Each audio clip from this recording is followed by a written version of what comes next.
The morning sun cast long shadows through the dense forest as Maria walked her usual path with her German shepherd, Luna.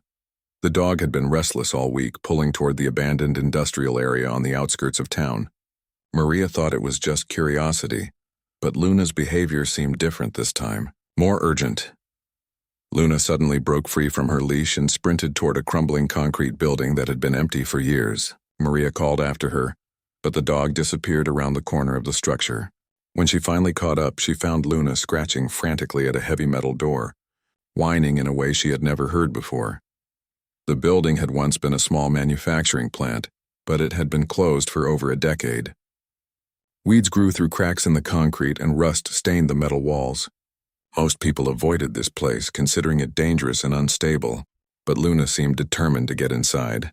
Maria tried to pull her dog away, but Luna refused to budge. The German shepherd kept pawing at the door and looking back at her owner with desperate eyes. Something was clearly wrong. Maria had raised Luna from a puppy, and she knew when her dog was trying to tell her something important. As she examined the door more closely, Maria noticed it wasn't completely sealed. There was a small gap at the bottom, just wide enough for air to pass through. Luna kept sniffing at this gap, her tail wagging but her body tense with concern. The dog's instincts were telling her something that Maria couldn't yet understand. Maria decided to investigate further. She walked around the building looking for another way in. Most of the windows were boarded up or too high to reach, but she found a side entrance where the door hung slightly open. The hinges creaked as she pushed it wider, and a musty smell escaped from the darkness inside. Luna immediately rushed through the opening, and Maria reluctantly followed. The interior was dim, with only scattered beams of sunlight filtering through broken sections of the roof. Old machinery sat covered in dust and rust, and debris littered the floor. It looked like the kind of place where homeless people might seek shelter, but Maria saw no signs of recent human activity. Then she heard it. A faint tapping sound coming from somewhere deeper in the building. Luna was already moving toward the noise, her ears perked up and her body alert. The tapping seemed rhythmic, almost like Morse code. Someone was definitely in there, and they seemed to be trying to communicate. Maria followed Luna through a maze of old equipment and fallen ceiling tiles. The tapping grew louder as they moved toward the back of the building. Luna stopped in front of what appeared to be a storage room with a reinforced door. The tapping was coming from inside. "Hello?" Maria called out hesitantly. "Is someone in there?" The tapping stopped immediately, replaced by a muffled voice. "Help me," the voice said, weak but clearly human. "Please, I've been trapped in here for days." Maria's heart raced. She examined the door and found it was locked from the outside with a heavy padlock. Someone had deliberately imprisoned whoever was inside. The voice belonged to a man, and he sounded exhausted and desperate. "I'm going to get help," Maria told him. "What's your name?" "David," the voice replied. "David Chen, please hurry. I don't have much water left." Maria looked at Luna, who had positioned herself right next to the door and showed no intention of leaving. The dog seemed to understand that someone needed their help. Her protective instincts had kicked in, and she was already standing guard. "I'll be back as soon as I can," Maria promised. She tried to coax Luna to come with her, but the German shepherd refused to move. The dog had found someone who needed protection, and nothing was going to make her abandon her post. Maria ran back through the building and out into the sunlight. She fumbled for her phone and dialed emergency services, her hands shaking as she explained the situation. The dispatcher asked for her location and assured her that police and paramedics were on their way. While waiting for help to arrive, Maria returned to the building. She could hear Luna inside, occasionally whimpering or making soft sounds as if she was trying to comfort whoever was trapped behind the door. The dog had already formed a bond with this stranger, driven by an instinct to help that was stronger than her loyalty to her owner. When the police arrived, they had to use bolt cutters to remove the padlock. The door swung open to reveal a small storage room with no windows and barely enough space for a person to lie down. Inside, they found David Chen, a 34-year-old engineer who had been missing for 6 days. David was dehydrated and weak, but conscious and able to speak. He told the officers that he had been kidnapped by 2 men who had been demanding money from his family. They had left him in this room while they negotiated, but something had gone wrong and they hadn't returned. He had been surviving on a small bottle of water and had been tapping on the door whenever he heard any sounds outside. hoping someone would find him. Luna immediately approached David as the paramedics checked his condition.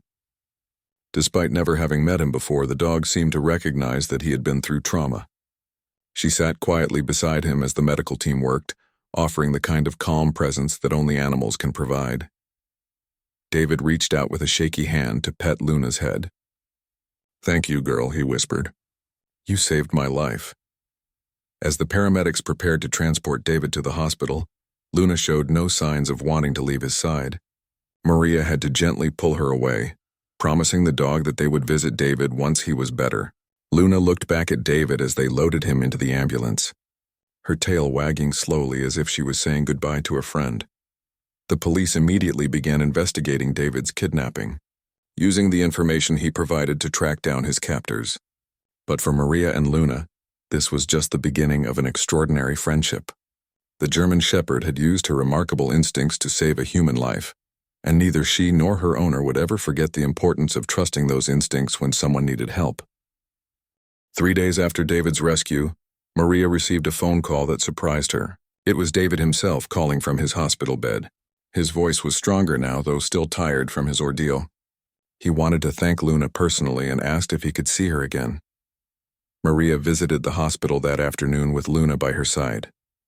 The nursing staff was initially hesitant about allowing a dog in the building, but when they heard Luna's story, they made an exception.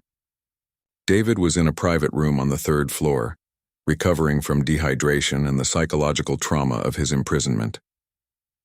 When Luna entered the room, her reaction was immediate and touching. She walked directly to David's bedside and sat down, placing her head gently on the edge of his bed. David's eyes filled with tears as he stroked her fur. For both of them, it was like reuniting with an old friend, even though they had only met briefly during his rescue. "She stayed with me the whole time you were gone," David told Maria. "I could hear her through the door, making these soft sounds like she was trying to tell me everything would be okay. I honestly don't think I would have made it without knowing she was there." The hospital staff was amazed by Luna's behavior. She seemed to understand that David was still healing and remained calm and gentle throughout the visit. When other patients heard about the rescue dog, several asked if they could meet her.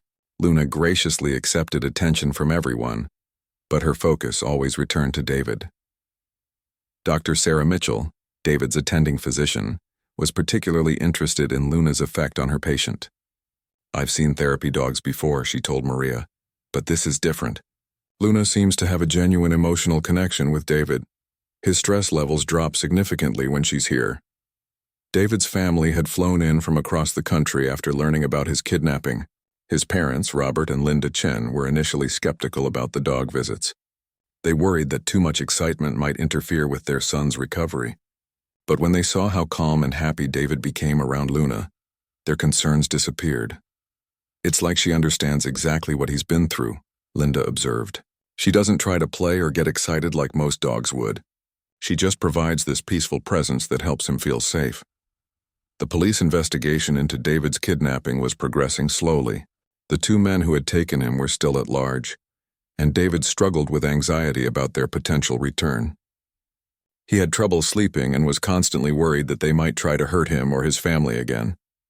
The doctors were concerned about his mental health and had recommended counseling. During one of Luna's visits, something remarkable happened. David was having a particularly difficult day, feeling anxious and unable to relax. Luna seemed to sense his distress and did something she had never done before. She carefully climbed onto the hospital bed and positioned herself beside David, offering him the comfort of her warm presence. The nursing staff should have objected to a dog on the bed, but they could see how much it helped David. His breathing became deeper and more regular, and for the first time since his rescue, he fell into a peaceful sleep. Luna remained perfectly still for over an hour, only moving when David woke up naturally. Word of Luna's therapeutic abilities spread throughout the hospital. Other patients going through trauma or dealing with anxiety asked if they could spend time with her. Maria was initially hesitant, not wanting to overwhelm her dog, but Luna seemed to thrive on helping people heal. Dr. Mitchell approached Maria with an unusual request. "Would you consider allowing Luna to become a certified therapy dog?" she asked. "She has natural abilities that could help many people, not just David." We could arrange for proper training and certification. Maria was intrigued by the idea but wanted to discuss it with David first. When she mentioned it to him, his response was immediate and enthusiastic. "Luna saved my life," he said. "If she can help other people the way she's helped me, then we have to make it happen." David's recovery was progressing well physically, but the emotional healing was taking longer. He had nightmares about being trapped and struggled with claustrophobia. Simple things like being in elevators or small rooms made him panic. The doctor said this was normal for someone who had experienced what he had, but it was frustrating for David, who had always been independent and confident. Luna seemed to understand his fears instinctively. During one visit, David mentioned that he was dreading going home because his apartment felt too small and confining now. Luna walked over to him and performed a behavior that amazed everyone in the room. She gently took his hand in her mouth and led him to the window, encouraging him to look outside at the open sky. "She's showing him there's a way out," Dr. Mitchell observed. "She's helping him remember that he's not trapped anymore." The bond between David and Luna continued to strengthen with each visit. David began bringing small treats for her, and Luna would perform simple tricks that made him smile. More importantly, she helped him feel secure enough to start talking about his experience with the hospital counselor. David's kidnapping had been a case of mistaken identity. The two men had confused him with someone else who owed them money. When they realized their mistake, they had panicked and abandoned him rather than face the consequences of their actions. David had done nothing wrong, but he still struggled with feelings of helplessness and vulnerability. Luna's presence helped him work through these emotions. When he felt overwhelmed, he would focus on petting her soft fur and listening to her steady breathing. She became his anchor to the present moment, helping him stay calm when memories of his imprisonment threatened to overwhelm him. The hospital staff began documenting Luna's therapeutic techniques, hoping to learn from her natural abilities. They noticed that she had different approaches for different patients. With David, she was calm and protective. With other patients, she might be more playful or energetic depending on what they needed. As David prepared for discharge, both he and Luna seemed reluctant to say goodbye. The doctors had cleared him to go home, but they recommended continued therapy and gradual reintegration into normal activities. David was nervous about leaving the safety of the hospital, but Luna's presence during his final day there gave him the confidence he needed to take the next step in his recovery. Before leaving, David made a promise to Luna and Maria. "I'm going to get better," he said, "and when I do, I want to help you train other therapy dogs." Luna showed me that healing doesn't always come from medicine or therapy. Sometimes it comes from having someone who cares enough to stay by your side when you need them most. David's first week back home was more difficult than anyone had anticipated. His apartment, which had once felt like a comfortable sanctuary, now seemed like a prison. Every closed door reminded him of his captivity, and he found himself checking the locks obsessively throughout the day and night. Maria brought Luna to visit David at his apartment on his third day home. The moment they arrived, Luna sensed David's distress. His hands were shaking as he let them in, and his eyes constantly darted toward the windows and exits. The confident engineer who had once lived here seemed like a different person entirely. Luna immediately went to work doing what she did best. She walked through the apartment methodically, sniffing each room as if conducting a security check. When she was satisfied that everything was safe, she returned to David and sat at his feet, looking up at him with calm, reassuring eyes. "She's telling you it's okay," Maria observed. "She's checked everything out and you're safe here." David knelt down and buried his face in Luna's fur. "I know it's stupid," he said, his voice muffled.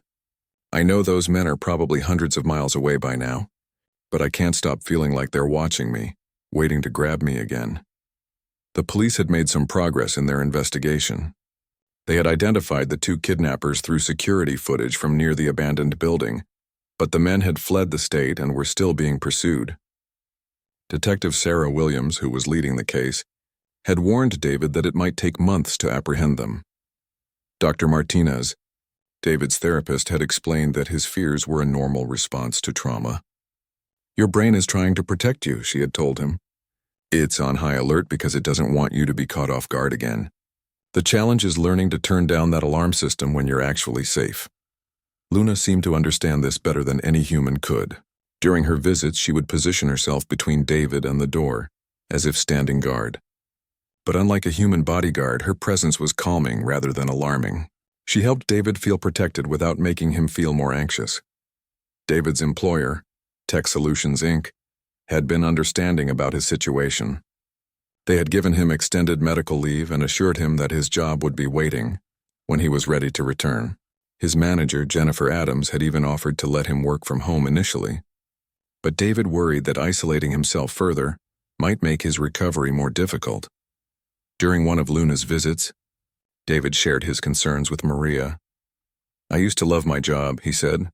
"I was good at solving problems, working with teams, traveling to different project sites. Now I can't even handle being in my own apartment. How am I supposed to go back to work?" Luna seemed to sense the importance of this conversation. She stood up and walked to David's computer, placing her paw on the keyboard. Then she looked back at him expectantly, as if encouraging him to try. "She wants you to start small," Maria interpreted. "Maybe you don't have to jump back into everything at once. What if you tried working from home for just an hour a day?" David was hesitant, but Luna's encouragement gave him courage. He opened his laptop and logged into his work email for the first time since his rescue. There were hundreds of messages, but instead of feeling overwhelmed, he felt a small spark of his old confidence returning. Luna lay down beside his chair as he began reading through the emails. Whenever David seemed to tense up or become anxious, she would gently place her head on his leg, reminding him that he wasn't alone. Her steady presence helped him focus on the familiar world of engineering problems and project updates.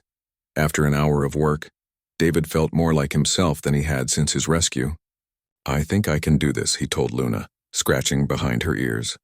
"Maybe not full-time yet, but I can start building back up to it." The next challenge came when David needed to venture outside his apartment for a therapy appointment. He had been avoiding leaving the building, having his groceries delivered and conducting all his business over the phone. But Dr. Martinez insisted that face-to-face sessions were important for his recovery. Maria offered to accompany David to his appointment with Luna. The three of them walked the 6 blocks to Dr. Martinez's office, with Luna maintaining a protective position beside David. Every time a stranger approached or a car backfired, David would tense up, but Luna's calm demeanor helped him stay grounded. Dr. Martinez was impressed by the progress David had made with Luna's help. "Therapy animals can be incredibly effective," she explained, "but Luna seems to have an unusual intuitive understanding of your specific needs. She's not just providing comfort, she's actively helping you rebuild your confidence." During the session, Dr. Martinez introduced a new therapeutic technique called exposure therapy. The goal was to gradually expose David to situations that triggered his anxiety, starting with very mild triggers and slowly working up to more challenging ones. Luna would be an important part of this process. They started with simple exercises in the office. Dr. Martinez asked David to sit in a small closet with the door slightly open while Luna waited outside. Initially, David could only manage a few seconds before his claustrophobia kicked in. But knowing Luna was just outside the door helped him stay calm longer each time they tried. Luna seemed to understand the exercise intuitively. She would position herself where David could see her through the crack in the door, providing visual reassurance that he wasn't truly trapped. When the exercise was over, she would immediately come to him, offering comfort and congratulation for his courage. Over the following weeks, David's progress accelerated. With Luna's help, he was able to ride elevators again, though only when she was with him. He started taking short walks around his neighborhood, always with Luna by his side. Most importantly, he began sleeping through the night, without nightmares. When Luna was allowed to stay over at his apartment, Maria was amazed by the bond that had formed between her dog and David. Luna seemed to have adopted him as part of her pack, showing the same protective instincts toward him that she had always shown toward Maria. It was as if she understood that David was part of her family now. The media had picked up on David's story, and reporters were interested in interviewing him about his rescue and recovery. Initially, David was reluctant to speak publicly about his experience, but Dr. Martinez suggested it might be therapeutic for him to share his story with others who had experienced similar trauma. When the local news station arrived to film the interview, David was nervous but determined. Luna sat beside him throughout the filming, providing the emotional support he needed to speak openly about his ordeal. The story that aired showed not just David's resilience but Luna's remarkable ability to help humans heal from trauma. The response to the news story was overwhelming. David received dozens of letters and emails from people who had experienced kidnapping, assault, or other traumatic events. Many shared their own stories of recovery and offered encouragement. Several people specifically asked about therapy dogs like Luna. Dr. Mitchell from the hospital contacted Maria after seeing the news story. "We've had numerous requests for therapy dog visits since your story aired," she reported. "Would you be interested in expanding Luna's work to help more patients?" David immediately supported the idea. "Luna saved my life," he said. "If she can help other people the way she's helped me, then we have an obligation to make that happen. I want to be part of it too. Maybe helping others will be part of my own healing." As David's confidence grew, so did his dreams for the future. He began researching therapy dog training programs and talking to other handlers about their experiences. Luna had shown him a new purpose in life, one that went far beyond his engineering career. 6 months after his rescue, David made a decision that surprised everyone, including himself. He asked his employer for a permanent leave of absence so he could dedicate his life to training therapy dogs alongside Maria and Luna. His colleagues thought he was making a mistake, walking away from a successful engineering career. But David had found something more meaningful than any project he had ever worked on. The formal therapy dog certification process was more rigorous than Maria had expected. Luna had to pass multiple evaluations testing her temperament, obedience, and ability to remain calm in stressful situations. While her natural instincts were extraordinary, she still needed to learn specific techniques for working with different types of trauma patients. David threw himself into learning everything he could about animal-assisted therapy. He enrolled in courses, attended conferences, and volunteered at local hospitals to gain experience. His own trauma had given him unique insights into what patients needed, and he was able to communicate these needs to Luna in ways that even experienced trainers couldn't. Dr. Martinez was fascinated by David's transformation. "He's channeling his own healing into helping others," she observed during one of their sessions. "It's one of the most positive responses to trauma I've ever witnessed. Luna didn't just save his life, she gave him a new reason for living." The first official therapy visit was at the Children's Hospital where Dr. Mitchell worked. Luna would be working with young patients who had experienced various forms of trauma, from car accidents to abuse cases. David was nervous about whether Luna's techniques would translate to working with children, but he needn't have worried. 8-year-old Tommy Rodriguez had been in the hospital for 3 weeks after a car accident that killed his parents. He hadn't spoken to anyone since arriving and refused to participate in any therapy sessions. The staff was running out of ideas when they suggested a visit from Luna. When Luna entered Tommy's room, she immediately sensed his deep sadness. Instead of approaching him directly, she lay down on the floor near his bed and simply waited. David and Maria sat quietly in chairs, giving Luna space to work her magic. After 20 minutes of silence, Tommy climbed down from his bed and sat on the floor next to Luna. He didn't say anything, but he began gently stroking her fur. Luna remained perfectly still, allowing the grieving child to take comfort from her presence. "She knows he needs time," David whispered to the attending nurse. "She's not pushing him to interact, she's just letting him know he's not alone." Over the course of an hour, Tommy gradually relaxed. He eventually curled up next to Luna, using her body as a pillow. For the first time since his parents' death, he fell asleep without crying. The nursing staff was amazed by the transformation. Luna's success with Tommy led to more requests from the pediatric ward. She worked with children recovering from surgery, dealing with chronic illnesses and processing traumatic experiences. Each child presented different challenges, but Luna seemed to instinctively know what each one needed. David found that his own experiences helped him understand what the young patients were going through. When 9-year-old Sarah expressed fears about being alone, David could relate to her anxiety in ways that other adults couldn't. His honesty about his own struggles helped the children feel less isolated in their fear. Mr. David was scared too, Sarah told her counselor after one of Luna's visits. But Luna helped him get brave again. "Maybe she can help me too." Word of Luna's abilities spread beyond the hospital. The local police department asked if she could work with officers who had experienced traumatic incidents. The fire department made a similar request for their paramedics who were struggling with post-traumatic stress. Maria was initially overwhelmed by all the attention and requests. She had never intended for Luna to become a full-time therapy dog, but the need was clearly enormous. David helped her see that they could make a real difference in people's lives if they organized their efforts properly. They decided to establish a non-profit organization called Luna's Legacy to train other therapy dogs and their handlers. David used his engineering background to develop systematic training protocols, while Maria contributed her deep understanding of Luna's natural abilities. The first training class included 6 dogs and their owners. Luna served as the demonstration dog, showing the other animals how to approach patients, when to provide comfort, and how to remain calm in hospital environments. David was surprised by how well Luna adapted to being a teacher. One of the most challenging aspects of therapy dog work was learning to handle the emotional weight of the job. Luna worked with patients who were dying, children who had been abused, and adults who had lost everything. David struggled with taking on so much pain and suffering, even secondhand. Dr. Martinez helped him develop coping strategies. "You can't save everyone," she reminded him, "but you can offer comfort and hope to people who desperately need it. That's a gift, not a burden."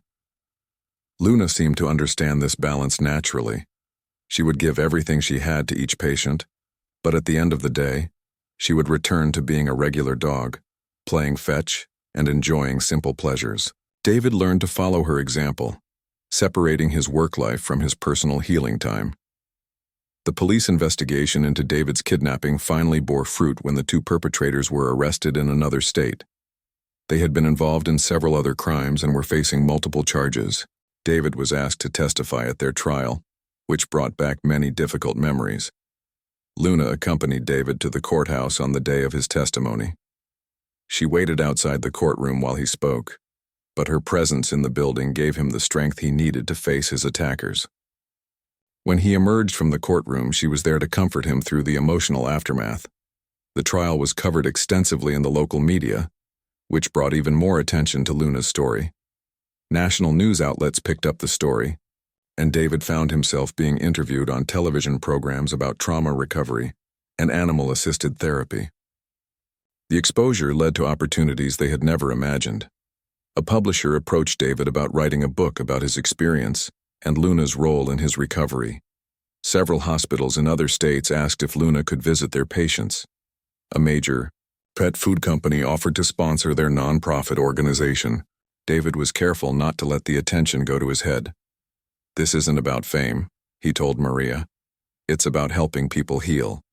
If the publicity helps us reach more people who need Luna's help, then it's worth it. But we have to stay focused on our mission." Luna seemed completely unaffected by her celebrity status. She approached each new patient with the same dedication and compassion she had shown from the beginning. Whether she was working with a traumatized child or a wounded veteran, she gave her full attention to their needs. The success of their work attracted the attention of researchers studying animal-assisted therapy. Dr. Amanda Foster, a psychologist from the State University, asked if she could study Luna's methods to better understand how therapy dogs help trauma patients recover. David was enthusiastic about participating in research that could help improve therapy dog training programs. "If we can understand what makes Luna so effective," he said, "maybe we can teach those techniques to other dogs and handlers." The research project involved filming Luna's interactions with patients and analyzing her responses to different situations. What they discovered was that Luna had developed a sophisticated understanding of human emotions and trauma responses. She could read subtle cues that even trained therapists sometimes missed. More importantly, Luna had learned to adjust her approach based on each patient's specific needs. With anxious patients, she remained calm and still. With depressed patients, she was more interactive and playful. With angry or aggressive patients, she maintained a respectful distance while still offering comfort. As the first year of Luna's legacy came to an end, David reflected on how much his life had changed.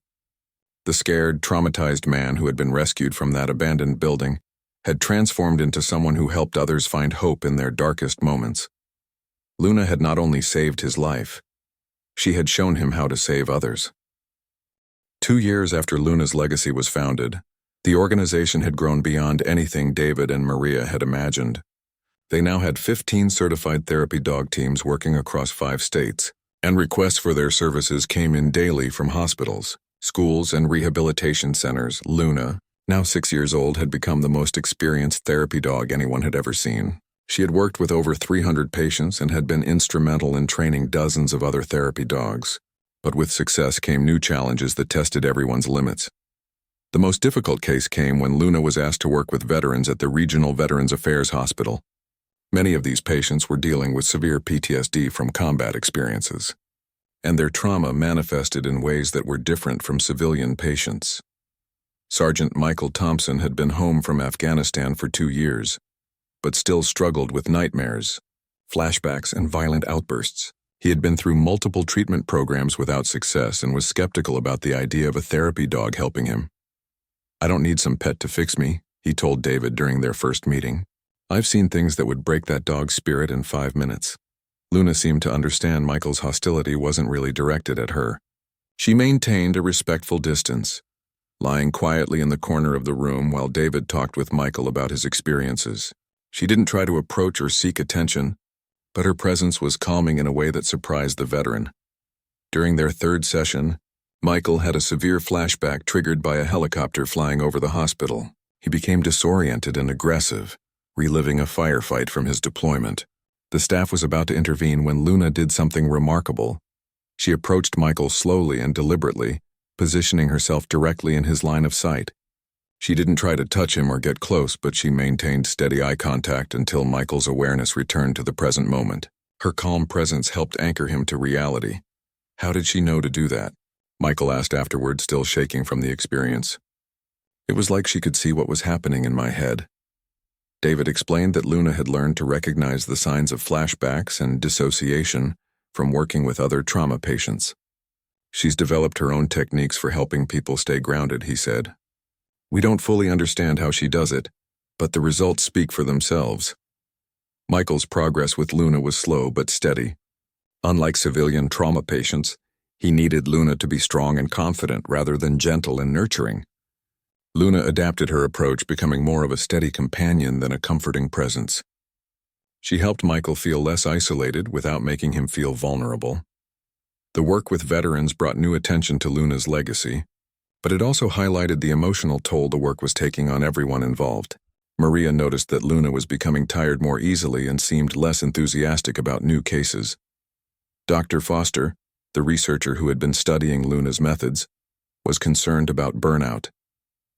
"Therapy dogs typically work for 3 to 5 years before retirement," she explained. "Luna has been doing this work for over 2 years at an intensity level that's unprecedented. We need to consider reducing her caseload."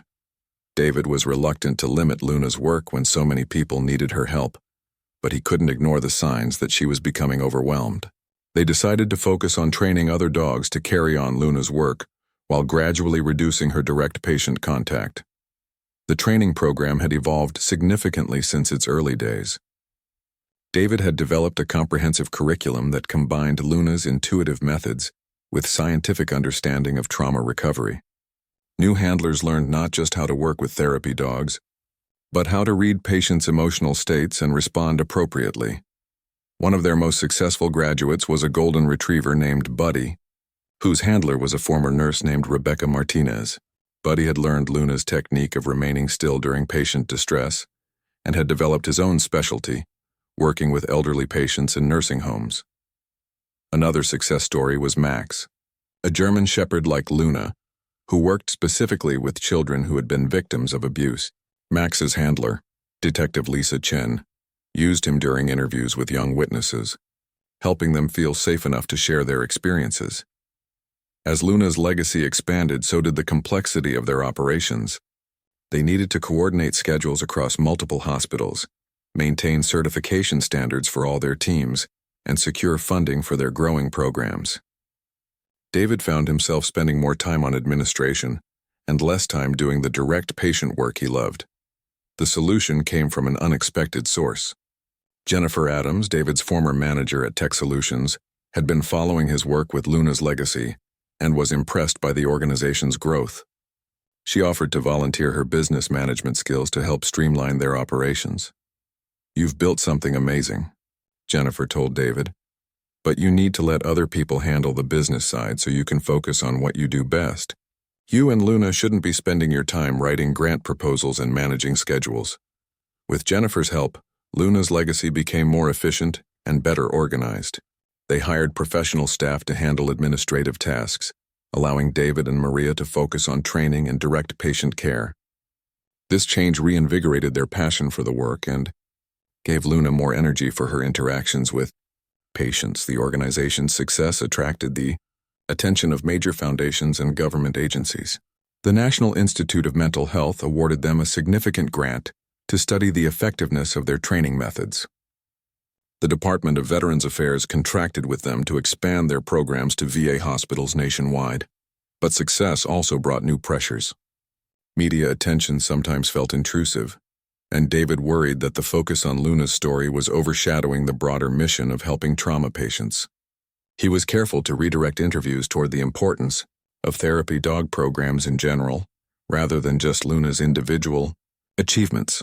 One particularly challenging situation arose when a family whose child had not been helped by Luna's visit blamed the organization for raising false hopes. The child, a 10-year-old who had witnessed a violent crime, had not responded to Luna's presence and continued to struggle with severe anxiety. David was devastated by the family's criticism, feeling personally responsible for their disappointment. Dr. Martinez helped him understand that not every patient would be helped by therapy dogs, and that didn't diminish the value of the work they were doing. "You can't save everyone," she reminded him, echoing the advice she had given him years earlier. "But you've helped hundreds of people find hope and healing. One unsuccessful case doesn't negate all the lives you've changed." Luna seemed to understand David's distress and spent extra time comforting him during this difficult period. Her steady presence reminded him why they had started this work and motivated him to continue despite the setbacks. The incident led to important changes in their program. They began setting more realistic expectations with families and patients, explaining that therapy dogs were one tool among many in the healing process. They also developed better screening procedures to identify patients who were most likely to benefit from their services. As Luna approached her third year of therapy work, David began thinking about her eventual retirement. She had given so much of herself to helping others heal, and he wanted to ensure that her later years would be peaceful and comfortable. The question was how to transition away from direct patient care while still utilizing Luna's unique abilities. The answer came when a local university approached them about establishing a therapy dog training center where Luna could serve as a mentor for younger dogs while working with less demanding cases. David loved the idea of Luna becoming a teacher and mentor. It would allow her to continue contributing to the field she had helped create while reducing the emotional demands of direct trauma work. Most importantly, it would ensure that her legacy would continue through the many dogs and handlers she would train. 5 years had passed since Luna first found David imprisoned in that abandoned building. Now at 8 years old, Luna had officially transitioned from active therapy work to her new role as a mentor and trainer at the University Therapy Dog Institute that bore her name. The Luna Institute had become the premier training facility for therapy dogs in the country.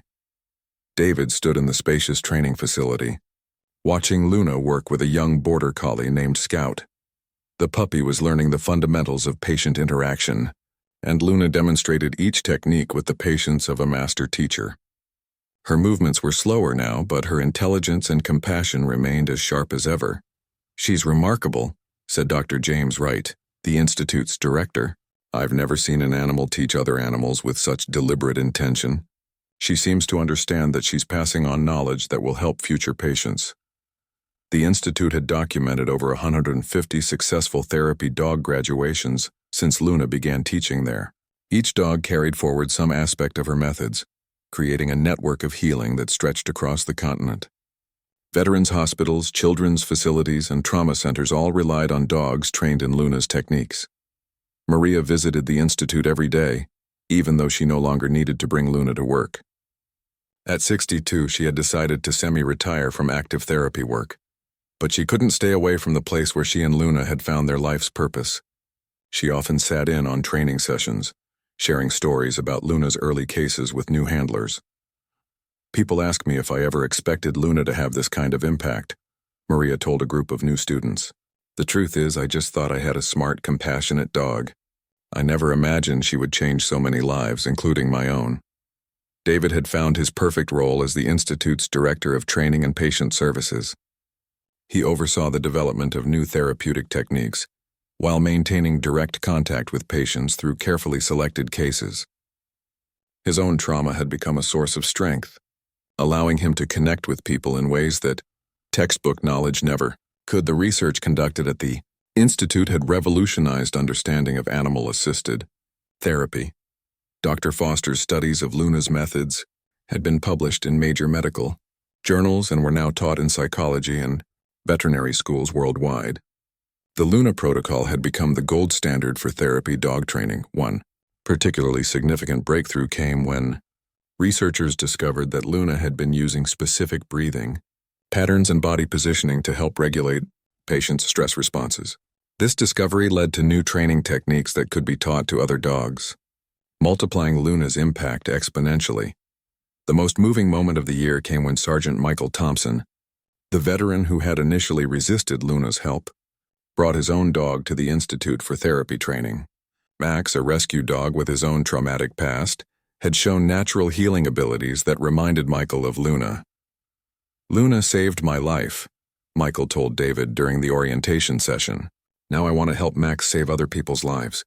It's like paying it forward, but with 4 legs and a tail." Michael's recovery had been remarkable. He had completed college, married his longtime girlfriend, and found work as a counselor for other veterans. His partnership with Max represented the kind of full-circle healing that made all the challenges worthwhile. Luna worked personally with Max during his training, and the connection between the two dogs was immediate. Max seemed to absorb Luna's calm confidence and patient approach to working with traumatized individuals. Within 6 months, he had become one of the Institute's most promising graduates. The success stories continued to multiply. Amy Rodriguez, whose 8-year-old son Tommy had been Luna's first pediatric patient, brought her daughter Emma to meet Luna on the anniversary of Tommy's recovery. Tommy, now 13, had become an advocate for therapy dogs and often spoke at fundraising events. "Luna taught me that healing doesn't always look the way we expect," Amy said, watching Emma gently stroke Luna's graying fur. Tommy didn't get better because Luna performed some miracle. He got better because she showed him he wasn't alone in his pain. David's book, When Angels Have 4 Legs, A Journey of Trauma, Healing, and Hope, had become a bestseller and had been translated into 15 languages. The proceeds funded scholarships for therapy dog training, ensuring that financial barriers wouldn't prevent qualified handlers from joining the program. The book's success had led to speaking engagements around the world, but David was selective about his travel. He never wanted to be away from Luna for more than a few days, knowing that their time together was precious and finite. On a quiet Tuesday afternoon, David sat in Luna's favorite spot in the Institute's garden, watching her demonstrate greeting techniques to a group of golden retriever puppies. The late afternoon sun highlighted the gray patches around her muzzle, reminders of all the years she had devoted to healing others. Dr. Martinez, who still served as a consultant to the Institute, joined David on the bench. "Have you thought about what happens when Luna can no longer teach?" she asked gently. David had been dreading this conversation, but he knew it was inevitable. "She's slowing down," he admitted. "Some days she seems tired after just an hour of training, but she still loves the work and the young dogs learn so much from her. She's had an extraordinary career," Dr. Martinez observed. "Most therapy dogs work for 3 to 5 years. Luna has been at this for 6 years, and she's trained more dogs than anyone thought possible. When the time comes to let her fully retire, it won't be a failure. It will be a celebration of everything she's accomplished." As if sensing the conversation was about her, Luna left the puppies and walked over to David. She placed her head on his knee and looked up at him with eyes that seemed to hold all the wisdom she had gained from years of helping others heal. "Not yet, girl," David whispered, scratching behind her ears. "But when you're ready to rest, you'll have earned it. You've taught us all how to help people find hope again." The institute had plans for Luna's eventual full retirement. A special comfortable area was being designed where she could rest and enjoy visits from former patients and their families. She would always be welcome to observe training sessions and interact with new dogs, but only when she felt like it. Maria had already begun planning a celebration to honor Luna's contributions to the field of therapy dog work. Representatives from hospitals, schools, and rehabilitation centers around the world had expressed interest in attending. It would be a recognition not just of Luna's individual achievements, but of the entire network of healing she had created. As the sun set over the institute, David reflected on the journey that had brought them all here. A chance walk in the woods, a dog's persistent curiosity, and a determination to help others had created something far greater than any of them had imagined. Luna had shown the world that healing often comes from the most unexpected sources. She had taught hundreds of people that recovery was possible, that trauma didn't have to define their lives, and that sometimes the best medicine was simply knowing that someone cared enough to stay by your side. The abandoned building where David had been imprisoned had been converted into a community center offering free counseling services. A plaque by the entrance read, "In memory of all who have suffered alone, and in honor of those who refuse to let others suffer alone." Below it was a bronze statue of a German shepherd, eternally standing guard, waiting to help whoever might need her. David knew that Luna's story was far from over. Every dog she trained, every life she touched, and every person who found hope through animal-assisted therapy was part of her continuing legacy. She had shown them all that freedom from trauma was possible, and that healing could come through the simple act of refusing to abandon those who need help. As they walked back to the building together, Luna's tail wagged contentedly. She had found David when he was trapped and frightened, and in saving him, she had discovered her own life's purpose. Now, as the stars began to appear in the darkening sky, she could rest knowing that her work would continue long after she was gone, carried forward by all the lives she had touched and all the hearts she had helped heal.